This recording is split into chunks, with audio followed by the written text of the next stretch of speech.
এখন যাকে ভিডিওতে দেখতে পাচ্ছেন সে রফিক সাহেবের মা।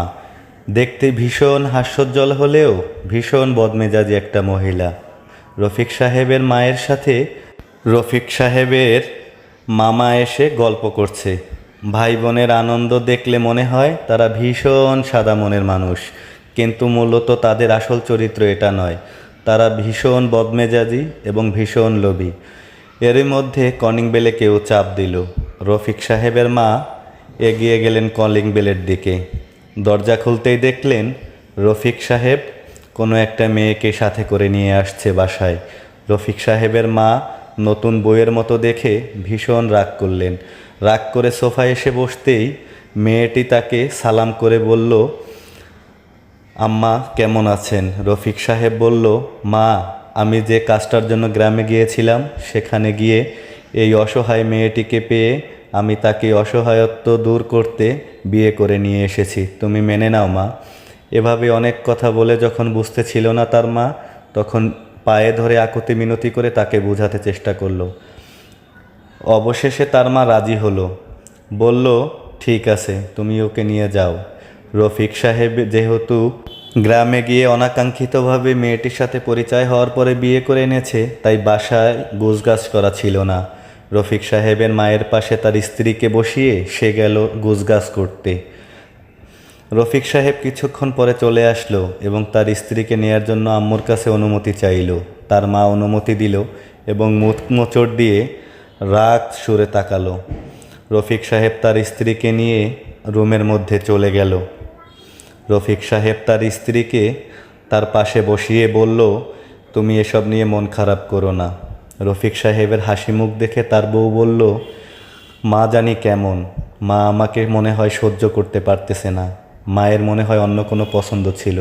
রফিক সাহেব বোঝালো, 2-1 দিনের ভিতরে সব কিছু ঠিক হয়ে যাবে ইনশাল্লাহ। রফিক সাহেবের মা এদিকে ভীষণ বদমেজাজি হয়ে আরও বসে আছে। তাকে কিভাবে তাড়াবে, কি করবে না করবে, যৌতুক পেল না তাকে তাড়িয়েই দিবে, এরকম নানাবিধ চিন্তায় সে বিষণ্ণ মন। ইতোমধ্যে সে চিন্তা করলো মেয়েটিকে আজকে বাসর রাতে সে থাকতে দিবে না। সে চলে গেল রফিক সাহেবের রুমের দিকে। গিয়ে দেখলো তারা গল্প করছে। হাসি মুখে বলল, বৌমা এদিকে আসো তো, তোমার সাথে কিছু কথা বলি। রফিক সাহেবও হাসি মুখে তার স্ত্রীকে সম্মতি জানালো। তার স্ত্রী নতুন বউ হাসি মুখে শাশুড়ির কথায় চলে আসলো এক ডাকেই। তার শাশুড়ি তাকে পাশে এনে বসতে বলল। এসে সোফায় বসেই বলল, আমার পাটা একটু টিপে দাও তো বৌমা। বৌমা যখন বলল, দিচ্ছি মা, তখন সে রাগ দিয়ে বলল, দিচ্ছ না কেন? এ কথা বলেই সে থেমে গেল এবং তার স্ত্রী পা টিপতে শুরু করলো। সে ভাবলো আমার মায়েরই তো মতো, তাই সে হাসি মুখে সব সয়ে গেল। কিন্তু তার মা সেগুলো মানতে পারছে না। সে বলছে, হচ্ছে না, আরও ভালো করে দাও। রাগ রাগ একটা কথা। বউ এবার বুঝতে বাকি থাকলো না যে সে আমাকে পছন্দ করতেছে না, সে চায়নি আমি তার ছেলের বউ হই। এরই মধ্যে রফিক সাহেবের মা বলল, তোকে আমি কিছুতেই এখানে থাকতে দিব না, তোকে আমি তাড়িয়েই ছাড়বো। আমার পছন্দের একটা মেয়ে ছিল, আমি তোর জন্য আমার ছেলেকে সেই মেয়ের সাথে বিয়ে দিতে পারিনি। আমি তোকে কিছুতেই রাখবো না, আমি তোকে তাড়িয়ে দিবই দিব।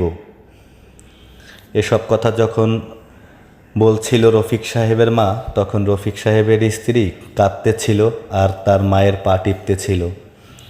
তার কান্না কিছুতেই যেন তার মায়ের চোখে পড়তেছিল না।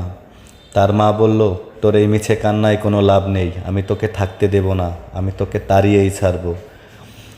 তার মায়ের যখন পা টিপতেছিল তার বউ, তখন সে বলল, যা ওইদিকে গিয়ে রান্নাঘরের অনেক কিছু পড়ে আছে, সেগুলো ধুয়ে আয়। রফিক সাহেবের বউ বলল, ওগুলো আমি পরেও ধুতে পারবো মা, আজ আমাদের বাসর রাত। রফিক সাহেবের মা বলল, তোকে যেতে বলেছি, তোকে আমি ওই বাসর ঘরে যেতে দেব না, আগে গিয়ে কাজ কর। রফিক সাহেবের স্ত্রী আকুতি মিনতি করতে থাকলো, কিন্তু কিছুতেই তার মা মানতে রাজি না। সে বলল, আয় আমার সাথে। সে নিয়ে গেল রান্নাঘরের দিকে এবং যতগুলো থালা প্লেট ছিল সেগুলো সব ধুতে বলল।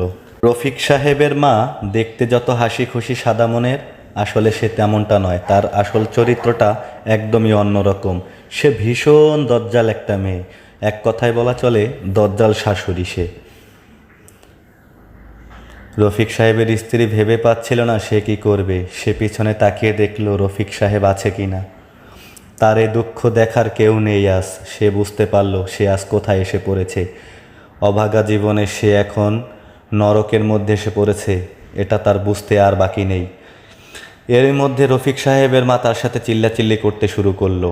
তাকে বলল, এগুলো ধুইতে হবে সব কিছু ধোয়ার পরে আমার পা টিপে দিবি আবার। রফিক সাহেবের স্ত্রী সেগুলো মন খারাপ করে ধুতে থাকলো। একটা একটা করে যখন সব কিছু ধুচ্ছিল তখন সে কাঁদতেছিল আর ভাবতেছিল, অভাগা জীবনে আমার আর বুঝি সুখ হলো না। মানুষের জীবনে এরকমটা কেন হয়? একটা মানুষের জীবনে কত কষ্ট সহ্য করতে পারে। রফিক সাহেবের স্ত্রী বলল, আম্মা সব কিছু ধোয়া হয়ে গেছে, আমি কি এখন রুমে যাব? রফিক সাহেবের মা বলল, না, সব কিছু হয়ে যায়নি, তুই আমার সাথে আয়। ঢোক এই বাথরুমের মধ্যে, অনেক জামা কাপড় পরে আছে, সেগুলো ধুতে হবে আগে তোকে। রফিক সাহেবের বউ মন খারাপ করে ওয়াশরুমের মধ্যে ঢুকে গেল। বন্ধ লাইটটা জ্বালিয়ে অন্ধকার রুমে আলো করলো ঠিকই, কিন্তু তার স্ত্রীর অন্ধকার মনে আলো জ্বালাবে সে বাতি আর কোথায় পাবে সে? রফিক সাহেবের মা ইতোমধ্যে এসে দূর থেকে কাপড় চোপড় ছুঁড়ে মারল বালতির মধ্যে। বলল, এগুলো ধুয়ে নিয়ে আয় তাড়াতাড়ি, এগুলো অনেক ময়লা হয়ে আছে। রফিক সাহেবের স্ত্রী বলল, জি মা, আমি সব কিছু ধুয়ে দিব, কোনো সমস্যা নেই। রফিক সাহেবের মা বলল, এগুলো তোকে ধুতেই হবে, তোর হাসি মাখা মুখ দেখে আমার মন ভাবিস না তুই, আমি তোর কথায় গলে যাব। তোকে আমার একদম সহ্য হয় না, আমি তোকে কিছুতেই মেনে নেব না আমার ছেলের বউ হিসেবে। এগুলো সব ভালো করে ধুবি, একটুও যেন ময়লা না থাকে। এই বলে সে সোফার দিকে চলে গেল আবার। রফিক সাহেবের বউ কাপড় কাচতেছিল আর কাঁদতেছিল। কাঁদতে কাঁদতে ভাবতেছিল, মানুষের জীবনে কত কষ্ট সহ্য করা যায়। বাবা মা হারিয়ে অসহায় মেয়েটা চাচার কাছে বড় হয়েছে, চাচি কোনোদিনও শান্তিতে থাকতে দেয়নি, কাজের মেয়ের মতো কাজ করিয়ে নিয়েছে তাকে দিয়ে। আর আজ শ্বশুরবাড়িতে এসেও তার শান্তি নেই। শাশুড়ি আজ জাহান্নামের কষ্ট দিচ্ছে শ্বশুরবাড়িতে। কাপড় চোপড় ধোয়া শেষে রফিক সাহেবের স্ত্রী হাসি মুখে চলে গেলেন তার শাশুড়ির কাছে। বললেন, মা সব কিছু ধোয়া হয়ে গেছে, আমি কি এখন রুমে যাব? রফিক সাহেবের মা বললেন, না, রুমে আমি তোকে যেতে দেব না, তুই এখানেই থাকবি, এখানেই ঘুমাবি। রফিক সাহেবের বউ ভীষণ মন খারাপ করলো, কাঁদতে থাকলো, আকুতি মিনতি করলো, কিন্তু কিছুতেই যেন তার শাশুড়ির মন ভরাতে পারল না। অবশেষে রফিক সাহেবের স্ত্রী তার পায়ের কাছে ঘুমিয়ে পড়ল। রফিক সাহেবের মা বলল, আমি তোকে ওখানে যেতে দেব না, তুই আজ থেকে এখানেই থাকবি, আর আমি তোকে পাহারা দেওয়ার জন্য আজকে সোফাতেই ঘুমাবো। তোকে আমি কিছুতেই যেতে দেব না, আমি তোকে শান্তিতে থাকতে দেব না, তোকে জ্বালিয়ে মারবো আমি, তুই নিজে থেকে চলে যাবি বাসা থেকে। এসব বলে রফিক সাহেবের মা যখন শাসাচ্ছিল তখন রফিক সাহেবের স্ত্রী ভীষণ কান্না করতেছিল। গ্রাম থেকে শহরে এসেছে মেয়েটি, ভেবেছিল এখন অন্তত পক্ষে কিছুটা শান্তি আসবে জীবনে, কিন্তু শান্তি আর হলো কই? গরিবের যে কখনো শান্তি আসে না জীবনে।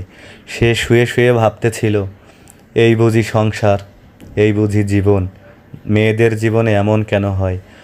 কিছু সময় এভাবে কেটে গেল। যখন মাঝরাত, তখন রফিক সাহেবের মা ঘুম থেকে উঠে আচমকা দেখল রফিক সাহেবের স্ত্রী তার পায়ের কাছে ঘুমানো আছে নাকি রুমে চলে গেছে। যখন দেখতে পারলো পায়ের কাছে ঘুমানো আছে তখন বলল, একদম ঠিক আছে, তোকে যেতে দেব না। এই বলে সে আবার ঘুমিয়ে পড়ল। রফিক সাহেবের স্ত্রী তখনও কাঁদতেছিল, সব শুনতেছিল, কিন্তু কিছু বলার ভাষা তার ছিল না, কারণ আজ তার কান্না শোনার কেউ নেই। এদিকে রফিক সাহেব নতুন বউয়ের আশায় জেগে থেকে গভীর ঘুমে ঘুমিয়ে পড়ে।